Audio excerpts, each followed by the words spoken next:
Now return to our top story about the potential ceasefire in the over 3-year-long Ukraine conflict. Atul Aneja, foreign affairs expert, is joining me now in the program. Good afternoon and welcome, sir. Now, how do you read Donald Trump's push for immediate and unconditional, those are the key words, ceasefire of the Ukraine conflict? And are the implications different for Ukraine and Russia? Yes, Shivendu. I think as is his style, he is applying maximum pressure now on Russia to come to a ceasefire deal. The Ukrainians have already, in their talks yesterday, agreed to a 1-month ceasefire under American pressure. And now the Americans are pressurizing the Russians to comply. There are implications here. I do not think the Russians are really ready for a ceasefire right now. Because of the concerns that the ceasefire may be used to rearm by the Ukrainians to rearm themselves, regroup at a time they're losing ground, especially in Kursk area and also in parts of Donbass.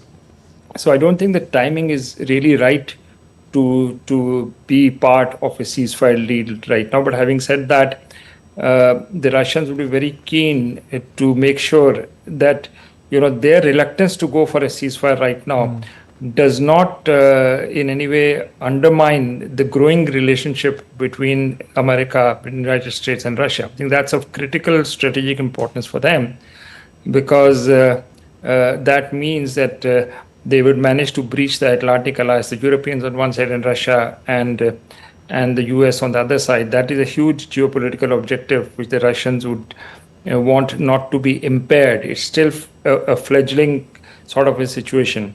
So it's a tough one. I think most probably the Russians are going to buy time, because there is also domestic constituency in Russia, Shivendu, which would not want a ceasefire without tangible strategic gains by the Russians. After all, they fought for 3 years, lost so many people. But what does Putin have to show in the end to his own people? So that's a pressure on the Russians as well. Not to go in for any deal which would be, which would mean that they've not achieved your strategic objectives. So I think the Russians are going to buy time now. Right. They will not outrightly reject the possibility of ceasefire, but I think engage with negotiations with the Americans at all levels of officialdom, from the Secretary of State Rubio to National Security Council. So essentially, would like to state their own goals and buy time. And then, while the troops are moving on the ground, there will be pressure from the Russians on their troops that you better gain some, strategic moves, because frankly, Shivendu, you can't endlessly go on with this kind of. You will extend the envelope as far as possible, but ultimately you will have to sign a deal with the Ukrainians. Okay, and would you say these circumstances, the ceasefire attempt, does put Ukrainian President Zelenskyy into some sort of an advantageous position after the dramatic setback in the White House? America does promise to resume the weapons supply and the intelligence sharing, at least for now, the terms that Ukraine has agreed to. Well, when you, Shubhendu, what you said, what happened at the Oval Office. Now, what's the situation today? It's a bit of a comeback they're going back to the White House. Right. You would recall that Zelenskyy had to unceremoniously leave the White House after a public argument which the world saw. So I think they're coming back into the equation. But frankly, the bargaining power is not there. What Trump told Zelenskyy, you don't have the cards, in the sense of Zelenskyy demanding from the Americans security guarantees, which he was insistent upon. So there's going to be a lower threshold. So it's a comeback, but not quite there. I mean, you're back in the equation. After all, the Ukrainians and the Americans also met in Jeddah yesterday or day before. I'm not very clear on the dates. I think it was a day before, probably. So that's where it is, that you're back in the diplomacy surrounding possible, way out of this Ukrainian crisis. You are down and out, so you come back. Right. But how far will you go is up in the air, Shivendu. We don't know, because the dialogue between the Americans and the Russians is going to start once again. And the special envoy of Trump on his way to meet officials from the Russian side. So we'll see where it goes. But it's a very fast-paced diplomacy.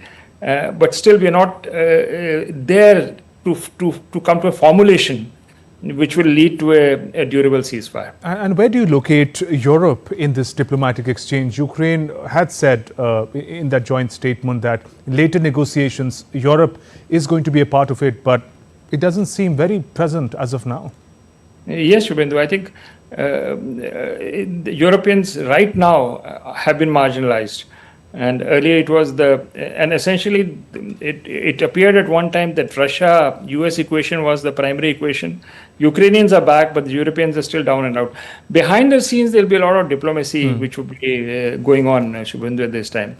Because if there is a ceasefire, the Russians would not want a Minsk kind of situation, what happened in 2015, that was used by the Ukrainians to rearm themselves. So one channel of supplies from the Americans, but there is considerable firepower in France and other places where weapons can still go into Ukraine. So those are kind of things which will happen, because if the Russians are to go on board, then their fears of Ukrainians buying time and then fighting back after a month's time, those have to be assuaged as well. But your question about Europeans, still on the margins, Shubhendu, still not quite there. Right, and that puts to question if America, if President Trump administration is truly a neutral arbiter of this conflict, given that at the same time there is tariff war that is starting with the EU.